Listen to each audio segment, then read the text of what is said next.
मे 2025 मा smart टेक्नोलोजिजहरु AI र space exploration जस्तो कुराहरु हुन्छ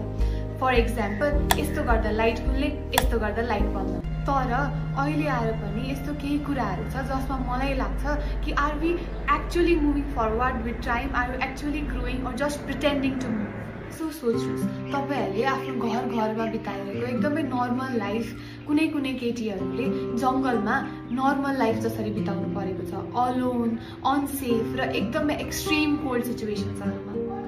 यही पिरियड्समा कति जनाले ज्यान गुमाए स्नेक बाइट असल्ट और जस्ट एक्सट्रीम कोल्डले गर्दाखेरि तर यो भन्दा पनि नराम्रो यो भन्दा पनि दुःखको कुरा के हो भन्दाखेरि they were told that it's their fault of being impure supreme कोर्टले छाउपडीलाई 2005 मा ब्यान गरिसकेको थियो तर अहिले पनि कुनै न कुनै रुरल एरियाजमा यो प्रथा अहिले पनि चलि नै रहेको छ छाउपडी प्रथा एउटा कस्तो नै सिरियस इस्यु हो भनेर अझै थाहा पाउन मन छ भने रिड द आर्टिकल ओन्ली अन गजब